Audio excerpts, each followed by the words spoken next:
Welcome to the Naked Proverbs podcast, where we unclothe the truth about Black love, family, and marriage. My name is Nik Scott, one of your hosts, and I'm here with my husband. What's going on? It's your boy Rich, and today we are going to talk about submission. Before we get started, we have to always let the listeners know that we are not therapists or counselors, at least not licensed therapists as counselors, because we know that men and women in the construct of marriage, we wear very many hats. And some of those hats can be therapists and counselors, but we're not licensed. We're not professionals. We don't get paid to give y'all the advice and all the good that y'all about to get in this here episode. So if you haven't already, make sure you subscribe to Naked Proverbs on whatever platform you listen to podcasts on. And if you like what you hear, show us your love and support by becoming a patron.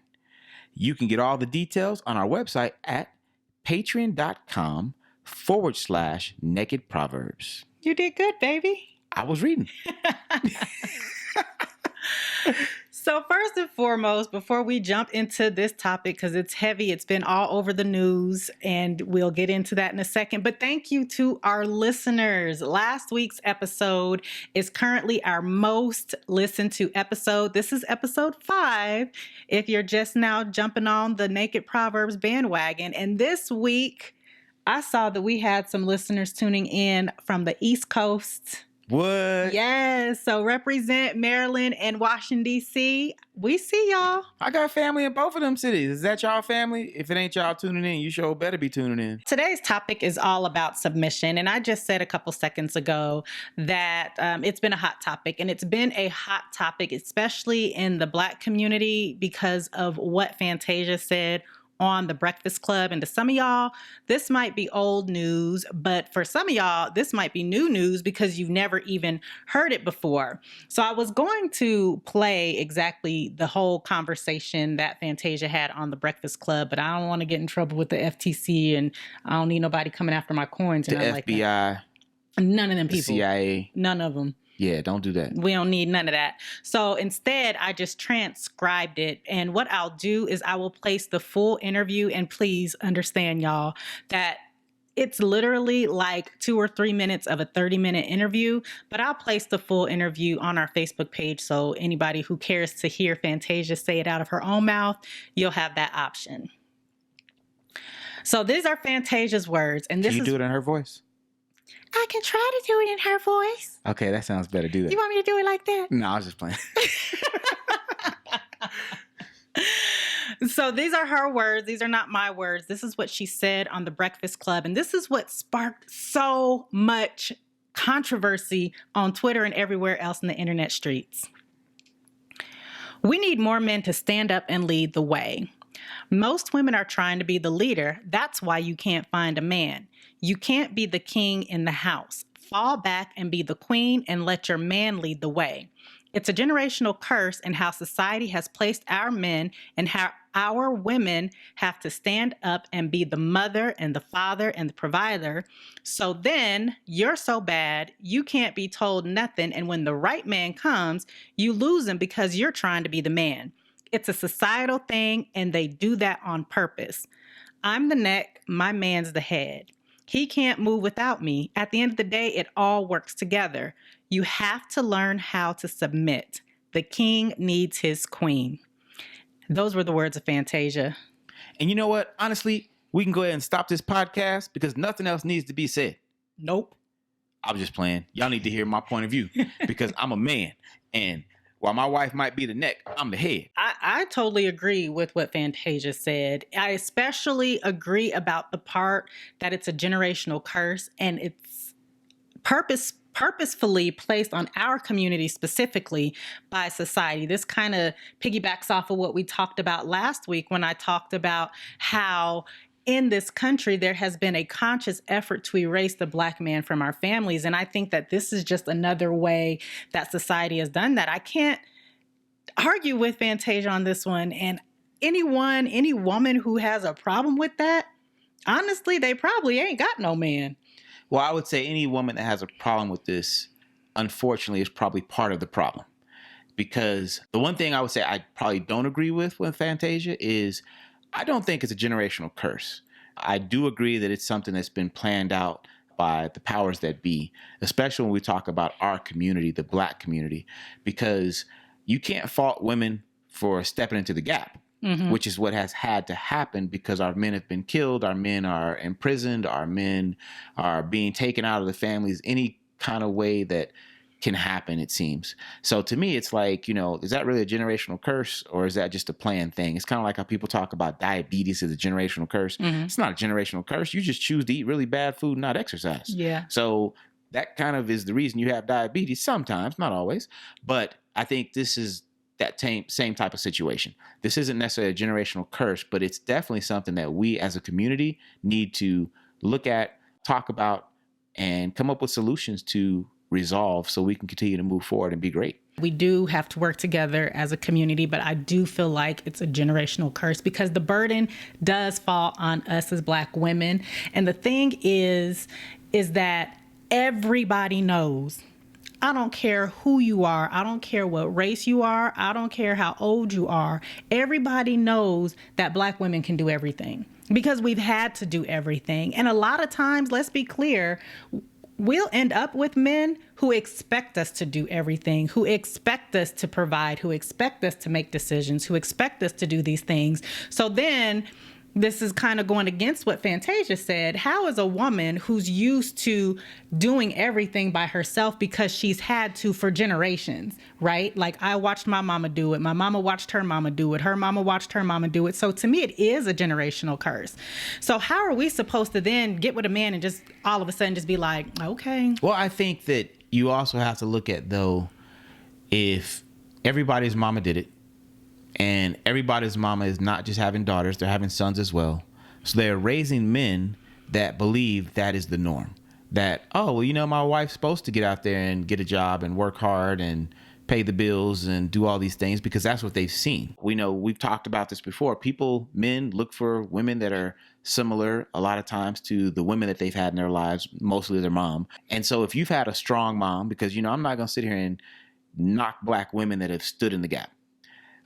Because it's not easy, and I can say that because I'm a man and I know how hard it is to be a man in America. So I can only imagine how much harder it is for those women that are standing in the gap. But reality is that there is a point where you have to fall back. If you want a man to be a man, you have to fall back and allow him to be a man. And then you can't be upset that you are raising boys to become men by women. And this is controversy that we can have on another topic, but I don't believe a woman can raise a boy to be a man. They can raise him to have some really great qualities and to be very productive and do a lot of great things. But any man that I've ever known that was raised by a single mother had some male influence. And it's important to understand that there are some things that a woman just can't teach a man. And I'm not talking about standing up and pissing. There are some things you just can't teach your son, no matter who you are.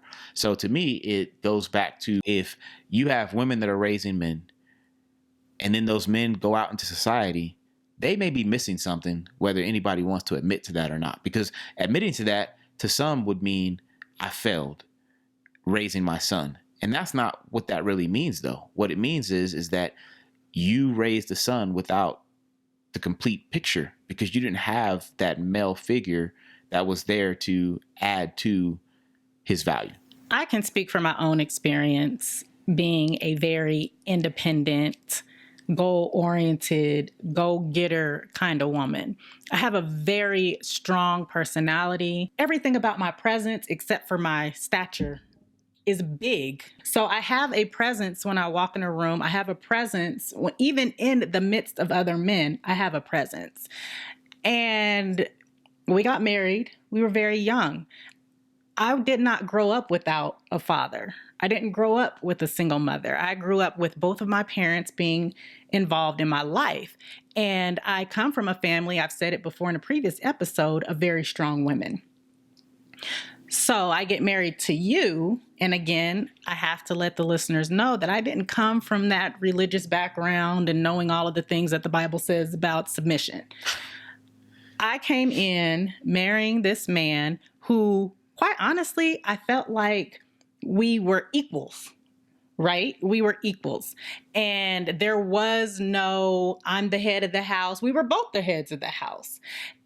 And there were conversations and arguments that we used to have, like big, loud arguments. I'm very loud. My husband is not. It's a huge disruption to his entire being when you're hollering and screaming. But we used to get into I these. have PTSD. You didn't have it when we got married in your 20s. I might have. You might have gave it to me early. I And then think the I military did. gave me the second dose of it. I think the military just put a cap on it. Right. No, I probably did, because you probably had never experienced anything like that. But I was so adamant about standing my ground. Like, I remember us having an argument, and I will say this to anybody. I didn't think we were going to make it 6 months, because I remember this argument that we had about hanging pictures on the wall. I don't know if you remember this. No. It was in family housing, and we had blown up all these pictures of our families, and I had them all framed, and we wanted to hang them around our living room. And we got into this huge argument about the order that the pictures were going to go in, the height, like every little thing that I was doing, you were challenging. And I felt challenged about it. And I wasn't going to back down. Anybody who knows me, I'm not going to back down, especially if I know or believe that I'm right. And I knew that I believed that I was right. And I wasn't about to have this man telling me what to do, because I used to say it all the time. You ain't my daddy. You used to say it a lot. You ain't my daddy. And that's the way that I used to treat you. But I had to learn how to submit to the authority of my household. And it wasn't about me changing you. It wasn't about me. Why is he talking to me like that? How come I can't hang the pictures the way that I want to hang the pictures? It wasn't about anything that you were doing. It was about me and who I was as a woman. And in that submission, I had to learn, as a Black woman who can hold her own, because let's be clear, I'm a movement by myself, but I'm a force when we're together. And I had to realize that. I had to realize that, yes, I can hold my own in this. But if I wanted this man who loved me, loved my dirty draws, y'all would probably still to this day drink my bath water. If I wanted him... It's a bit much. I don't know that I would do all that. If I wanted him to remain in my life and to be the covering that I needed in a husband, I had to not sacrifice who I was as a person, because that's what made you fall in love with me. But learn how to fall back, like Fantasia said, and be the queen. Be the queen. I guess my question is, because, as you spoke earlier and said, you didn't grow up in a religious background. I did. So my whole concept and understanding of submission came from a biblical standpoint.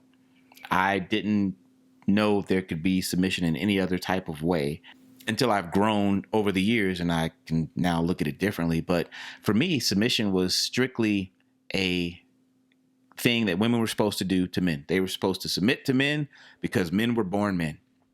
And so for me, it's like, is submission just a religious concept? When we're talking about marriage, how does that even factor in? I don't believe the word submission is a bad word, except when we're talking about it in the construct of marriage, which is so funny to me, because the whole idea of submission in marriage does come from religious texts. The Bible being one. That's the text that you and I are most familiar with. But it has such a negative vibe to it. If the Bible is supposed to be this great thing and the roadmap for life, why is it that even people who are in the church have a problem, even women who are in the church have a problem with submission? So really, when you're talking about submission and you think about it from a religious concept, I would say that submission is always geared towards women. It's always talking about wives being submissive to your husbands. It's women be in your place kind of thing. Even when you Google the statement submission in a marriage, everything is talking about the biblical meaning of submission in a marriage. Submission of wives to husbands. 6 things submission is not: desiring God. What biblical submission in marriage really means. So it's like, even when you think of the word submission, even when Google thinks of the word submission, it's from a biblical standpoint. Yeah, and I think that causes a real point of concern, and it should cause a real point of concern for people, because the word submission in itself isn't bad. But when we start talking about submission in the construct of marriage and in the institution of marriage, that's when it becomes a bad word. The truth is we as women, we submit all day long, every day, and we never have a problem with it. We submit to other people. But when it comes to our husbands, because of this biblical construct, we have a problem with it. And I think that kind of leads us to that reality of submission is not a one-way thing. Submission is not something just wives should do in a marriage or just women should do in the world. But submission is something that husbands need to realize is something they need to do as well in their marriage. For us, for example, we work together, we run businesses together, we do this podcast together, and there are some things that you take the lead on, and there are some things that I take the lead on, and submission definitely goes both ways. And in some ways, I submit to you and vice versa. It's not you're the ruler, the head of the household, almighty king, and I bow down. And I don't know much about chess, but what I do know about chess is that the queen, and you can correct me because you know chess, the queen is more quote unquote powerful than the king. Exactly. You know, the queen on a chessboard is the one piece that can pretty much do anything she wants to do and is the most powerful piece on the chessboard. But ultimately, the game is over if the king is checkmated. So you have to understand that the two have to work together. You're trying to protect your king in a game of chess.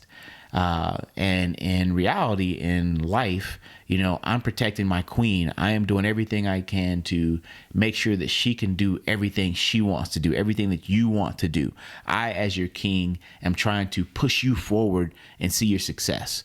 So for me, you know, I look at even the word submission and I think, what if we used a different word that I think is very similar to submission, and that's respect. So if a husband and a wife can respect one another in a marriage, then it's easy to submit. It's easy to know when to lead and when to follow. And to the chess analogy, I thought that was really great. I didn't know that about the game. Wives, Black women, because we're good, and you know, we're the ones that everybody wants to say we're difficult to work with. We're strong communicators. We put it all on her. She can handle it, and all of those things might be true, except for being difficult to work with. I think that people who say that just don't know how to work or communicate with Black women. But in the chess analogy, as long as we're allowing the king to do his job, we are able to do what we're called to do. And I think it's important because I don't want to create this picture of there should be no head of the household. You know, we kind of spoke about that in the beginning, that there are lanes that we all need to stay in a marriage. That doesn't mean that we can't cross over, that we can't ride together, or we can't ride share. But at the end of the day, no two people can drive a vehicle. No two people can lead. It does take one person that takes the lead in a family. And in our situation, it is me as the husband. But I don't think that always works in every situation. We realized when I was deployed to Iraq that you were actually better at dealing with the finances than I was. So you kind of took the lead on that, and you ended up taking over paying bills and taking care of the financial parts of our household because we found that you were better at that. And I think even in a marriage, there are times where you're going to find out that your spouse is stronger in one area or another. And that may not be the area they need to be submissive in. That may be an area that me as a man, I need to step back and be submissive in. Even so far as taking it outside of the marriage, right? In the world, there is a certain order and hierarchy to every single thing we do in life. I don't think that women have a problem submitting to their bosses, whether they're male or female. I don't believe that female students have a issue with submitting to their teachers in the classroom, whether they're male or female. And so if we can just take that idea, I like what you said about respect. If we can just take that idea about respect, and what really comes to mind is the golden rule. If you treat your spouse, your husband, the way that you want to be treated, then how is he going to treat you? It's not about getting stepped over and walked on. And I think that each of those examples you gave, you could switch it and flip it and say men don't have a problem when their boss is a woman. They are still submissive and know their role. If a young man is going to college or he's a student and the teacher is a woman, they don't have a problem with that. And it's crazy to me because you kind of alluded to this earlier, that it only seems to be an issue when we're talking about submission, when we're talking about marriage. It's not an issue in society when we're talking about work, when we're talking about education, when we're talking about going to the park or whatever the situation is that we find ourselves. Submission is never an issue until we're talking about marriage. If a man is pulled over by a police officer and she is a woman and she's in a position of power and they need to be submissive, yes ma'am, no ma'am, following her commands, her directions, it's not an issue. It's not going to make national news. No one's going to care because that's just what that man's going to do. But if that same situation were in a marriage and his wife was saying, hey, you know what, I need you to follow me on this, it's going to be national news. It's going to be an issue like, oh my God, there was a man that was submissive to his wife today and did whatever was needed to be done. And I think that's where that issue for me is because I've learned over the years that there are times that I need to be out front, but there are also times when you need to be out front and I need to be right there, either by your side or behind you, pushing you, one of the two. And, you know, I just think that's something that is, like you said earlier, it's really interesting when you stop and actually think about that. At the end of the day, in a marriage, somebody has to be the leader. They have to be the leader. And every marriage is different. In our marriage, you are the head of the household. You are the king of this house. And I have no qualms about treating you as such. I had to grow to that space, but it's a space that I'm comfortable in. It's a space that I feel like I was designed for. I think a lot of times the bigger issue in our community is that we just simply don't know how to be wives because we have been pushed into these roles so often and for so long. We don't know what it's like to really allow a man to be a man, when a lot of times our only interactions with men have been with absentee or abusive fathers, or even our sons becoming men. And when we get into a marriage, it's a very uncomfortable thing for us. Just going back to talking about slavery again, it's by design. Our families have been ripped apart. We're not supposed to be comfortable in that role. So if wives, Black wives, if you are open-minded enough to grow into that space of submission, into that space of respect, into that space of allowing your husband to take the lead and supporting him and respecting him, I'm telling you now, it will be a beautiful, beautiful thing. And husbands, you have to understand that you have to be in alignment. You have to know what it means to lead. My father used to tell me, if you have to stand up and say you're the man of the house, you're not the man of your house. So if you're in a position where you constantly have to remind your wife, your children, the people, the dog, whoever, that you're the man of the house, understand you're probably not the man of the house. And what I mean by that is being the man of the house is more than just, I have a job and I pay the bills. And I would never tell any woman that you need to be submissive to your husband to the point that he's leading you astray, you know, that he's making bad decisions. And you're like, well, I'm just supposed to be in alignment, so I'm just going to, you know, let him lead. Don't be an idiot, you know. So men understand that because our women have had to stand in the gap for so long, that they do have high expectations. And I would honestly say, I don't think they're high enough. We as men have to fill that gap. And when we're standing in that gap, we have to do it with knowledge, integrity, wisdom, with leadership that, you can't expect people to follow you just because. You really can't. And I don't care if you're the man of the house or not. I don't care if, you're the head or not. Nobody's going to follow a bad leader. So you have to lead from the front, and you have to lead by example. It starts with you. It starts with us as the men of our households. Thank you so much for tuning into this week's episode. We want you to have a truly happy marriage. We want you to continue to thrive in your marriages and indulge in your spouses on a regular basis. Don't forget to subscribe to Naked Proverbs on whatever podcasting platform you listen to your podcast on, and share this episode with a friend. Let's continue the conversation down in the comments section, and we'll talk to y'all next week. Bye. Peace.